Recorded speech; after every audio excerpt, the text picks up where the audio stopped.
E aí, gnomistas? Eu sou o Vinícius. Eu sou o Amâncio, um dos gnomistas que são gnomos conceitistas, tá? Para quem ainda não sabe, só para vocês saberem o que é. A gente está sempre Lembrando, está sempre lembrando. Né? Não vai procurar no dicionário, não vai encontrar. Hashtag gnomista. Não vai conseguir encontrar. A gente vai conversar hoje sobre discos voadores, né? E um pouco dessa ciência dos discos voadores, né? Que todo mundo, né? Fica, né? Meio que fascinado. Fascinado com medo, né?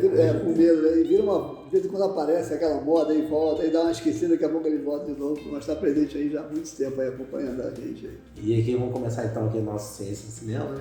Discos voadores e seus tripulantes, o extraterrestre. É até uma presunção nossa a gente achar que num universo tão gigantesco existe somente o ser humano como vida inteligente desse universo. Cada vez vê que é maior ainda, né? É absurdamente maior. É absurdamente maior. Não tem, porra, pra mim, na minha cabeça, tem 99% de chance. Sim, você e muitos cientistas têm essa certeza já. E que, com certeza, algum tipo de vida inteligente, talvez até mais inteligente que a gente ia avançar. Sim. E tanto até ver os filmes e inspirações de filme, as coisas tão antigas que eu consegui fazer as coisas assim, pirâmides. Sim. Você pensar que, cara, será que não tem uma ajudinha aí? Aquele livro, né, Eram os Deuses Astronautas, é fantástico para poder colocar questões lá do Egito. E a gente vê alguns filmes que fazem essa pegadinha lá atrás, né, dentro de colocar lá os ETs lá do Egito e antes do Egito e tudo mais, né, e isso é um negócio meio doido mesmo, civilizações inteiras, né, os incas, né, os aztecas, né, os maias, né, e tem escritos, né, lá de coisas que realmente acontecem de uma maneira, né, estranho, né? É muito estranho, né? Não, e esse negócio da gente se achar o cara, né? Tem um negócio genial daquele Mário Portela, né? Quem quiser procura depois no Google aí, né? Você sabe com quem tá falando. Aí o cara fala, você tem um tempo para explicar? Aí ele vai dizer quem você é no universo. Aí é muito legal, pessoal. Quem puder assistir depois, para você ter uma noção da quantidade, de informação aproximada, que é 1 seguido de 29 zeros, é a projeção dos cientistas da quantidade de planetas que podem existir no universo. Não dá nem para imaginar o que é 1 seguido de 29 zeros. Não dá. É um tema que sempre despertou na curiosidade de todo mundo e desperta aí diversos filmes que surgem através dessas mentes aí, né? Dessas mentes. E sobre também e os cientistas, né? Quer dizer, porque os cientistas ficam fascinados. Alucinados, né? Porque eles tentam explicar esses fenômenos. Porque a gente vai conversar aqui sobre os relatos, né? Das aparições. Então tem aquelas informações das aparições. Aí os cientistas começam a tentar. Pô, peraí, como é que um negócio desse aí poderia fazer isso e tal? Com a tecnologia de hoje e tal, não sei o quê.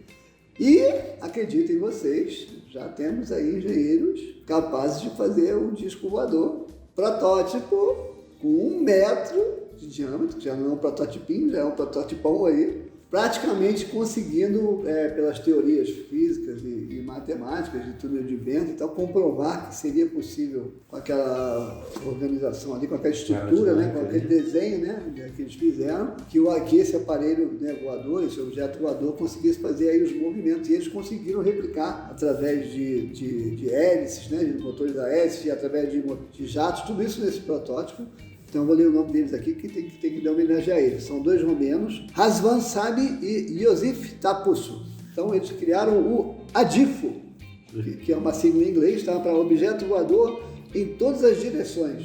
Vou ver uma tradução livre aqui, né? Então ele consegue viajar em todas as direções que você possa imaginar. Eles tentaram simular um disco voador. Como um disco voador. E é impressionante, pessoal. Quem tiver curiosidade, depois quiser procurar um vídeo na internet, é muito maneiro. Os caras fizeram um negócio muito maneiro. Então eles estão ali no caminho, o pessoal tá... Isso a gente está conversando do que não é secreto, né? O que é secreto a gente nem sabe como é que está a situação, né?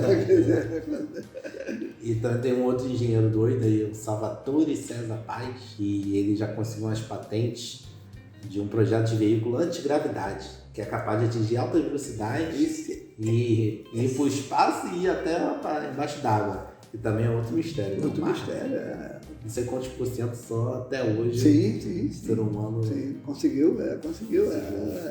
decifrar, né? Também depois entrou com uma outra patente, né? O cara absurdo também. Não, o cara fez Um um reator de fusão nuclear. pacote completo, cara, entendeu? E o cara era de um centro de pesquisa da Marinha dos Estados Unidos, né? Na Marinha, é verdade. Depois já foi para um outro lugar lá, continua lá na Marinha dos Estados Unidos. Não deve ser à toa, não, quem tá lá, né? Deve estar lá na área 51. Pois é, porque a jogada qual é? Ele quer tentar desenvolver as tecnologias para fazer essas movimentações e precisa também de quê? Dar energia para isso. Então, essa outra questão do reator. Aliás, esse reator aí aparece em tudo quanto é filme, né? O nosso Iron Man tem um no peito, né? Então, por aí você já vê, né? O Batman, naquele filme lá que ele tem que levar aquele reator para longe, é um reator, esses famosos reatores aí, que não é de fissão, que é os tradicionais aí que tem nas usinas, né? É um reator de fusão. Então ele, por enquanto, ainda está muito no papel, né? Na teoria, assim, as teorias físicas, né, principalmente, comprovam dentro que seria viável e tudo mais, mas ele ainda está ainda está bem ainda devagar, entendeu? Mas esse cara foi longe aí, porque é um negócio muito interessante, porque a gente conversou, aliás, tem vídeo lá do Trem Bala, não esqueça, tem vídeo do Trem Bala lá, né? Então lá no Trem Bala já tem a força motriz eletromagnética, que é um negócio maneiro. O Trem Bala tá elevado sobre o trilho, não está no trilho não, ele está elevado. Então, lá atrás, lá nos porta-aviões, quem quiser também assistir ao vídeo dos porta-aviões, as catapultas mais modernas dos porta-aviões, já usam um sistema eletromagnético. Quer dizer, essa parada antigravidade nada mais é do que tentar fazer um deslocamento eletromagnético, né? Só que é mais complexo, que está envolvendo, né, você se debater com a força da gravidade, que é uma força complexa, né? Já também tem vídeo. E também tem vídeo lá também tem vídeo também na ciência. Então eu virou cientista, né?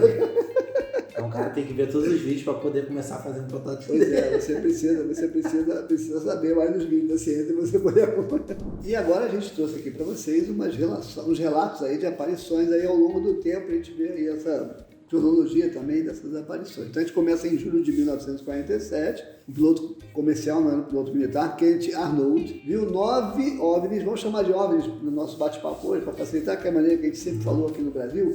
Então esse cara conseguiu ver 9 OVNIs sobrevoando Washington a cerca de 1.900 km por hora. Então é quase BET 2, é BET 1,5. Quem quiser saber o que é BET também vai ter que ir lá no vídeo do MET.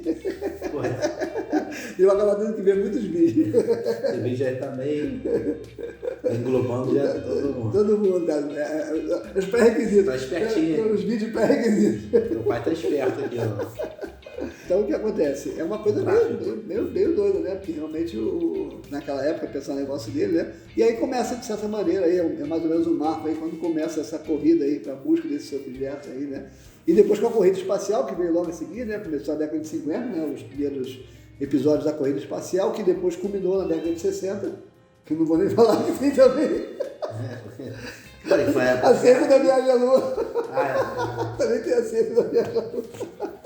Tá tudo conectado. Nós não fizemos de propósito, é que a ciência. Meu pai tá fazendo hoje aqui um tráfego orgânico. Avançando um pouco aqui. Lá em 1969 começou um projeto chamado de Livro Azul, que era para tentar realmente englobar todos esses mistérios, né? Esses mistérios, aparições, relatos. Porque daquela de 47 diante, aquilo foram dezenas, né? Então... E a Força Aérea, né, claro, dos Estados Unidos que estava como responsável por isso, né? E aí também começou aquele papo de Área 51, daquele lugar famoso, acho que é Rosewood. Rosewood. Caiu... Até também tem no MIB, né? MIB no olha, MIB começou nessa época. Você vai ver MIB de outra forma hoje. Vai ver o MIB de novo. Que tem muitas citações o tempo todo. O MIB sendo o tempo todo. Até uma explicação razoável, né? Sim. E engraçado, então, esse projeto chegar à conclusão que nos últimos 21 anos naquela época não tinha surgido nada que ampliasse assim, conteúdo científico, apesar de ter feito projeto. Agora, imagina, será? 1986 ainda? Será que os caras não iam revelar alguma coisa? Não, 69, perdão. Mas nessa época, né? 69, Guerra Fria total. Zero revelação.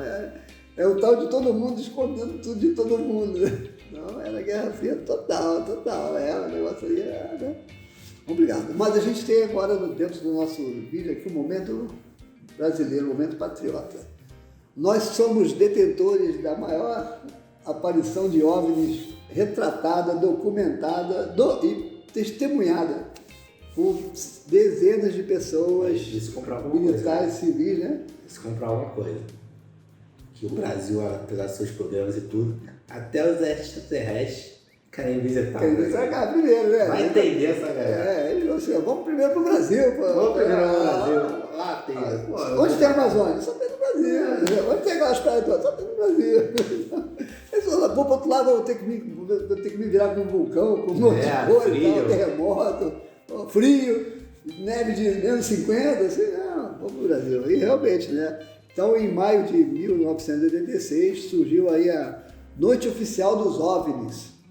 Então, simplesmente 21 OVNIs foram avistados. Imagina, né? Alguns com até 100 metros de diâmetro. Uma rave de OVNIs, né? Não dá para imaginar 100 metros de diâmetro. É daqueles de filme desses que a gente assiste agora, que vem aquela nave mãe, né? Porque 100 metros de diâmetro, pessoal, são 2 piscinas olímpicas de comprimento e depois para o outro lado também. Então tu imagina 2 para lá, 2 para cá mais ou menos, depois tu faz o círculo, imagina o tamanho desse bicho aí, né? Então foram dezenas e foram vistos em 4 estados, né? São Paulo, Minas, Rio de Janeiro e Goiás. Detectados por radares, vistos por aviões civis e nada mais, nada menos do que 5 caças brasileiros foram despachados para irem lá olharem. Um encontro amigável. Se for um encontro amigável, como eles chamam lá no jargão deles, desses OVNIs, né? Então foram, acho que 2 Mirage e 3 F5 de lugares diferentes, da base de Santa Cruz, de Anápolis, de Goiânia, saíram de 3 lugares diferentes, né? E foram lá e aviões supersônicos, pessoal. A gente está falando dos nossos caçazinhos. Nossos caçazinhos eram até razoáveis na mais dessa época ainda de... Eles eram topzinho, eles eram topzinho na década de 80, depois eles viraram mais obsoletos, mas eram aviões, de certa maneira, razoáveis, né, para a época que a gente está falando aqui, né? Então, um dos Mirage chegou a atingir 1,3 metros para ir ao encontro onde o radar dizia, o radar dele e o radar de solo dizia onde estava o objeto, né? E o objeto sumiu quando ele estava chegando perto.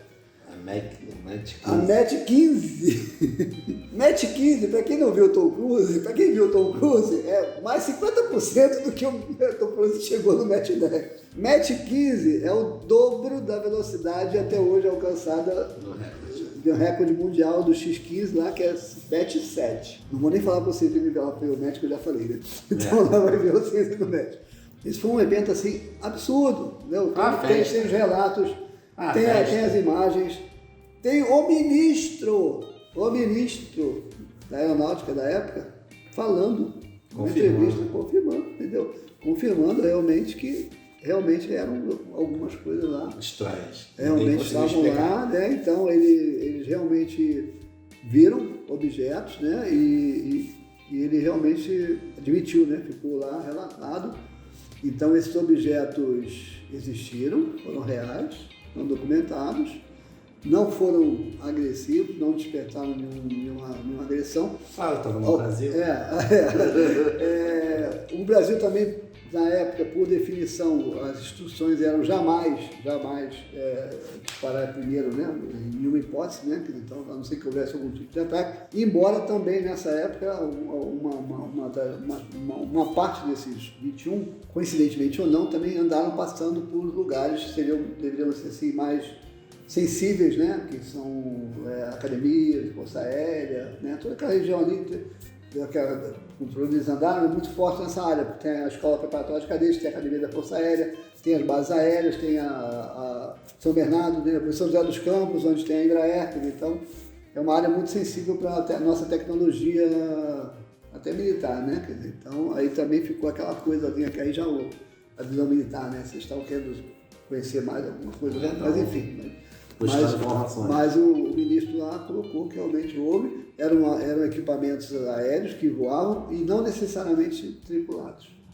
Não poderia saber se estavam sendo tripulados ou não, né? Mas...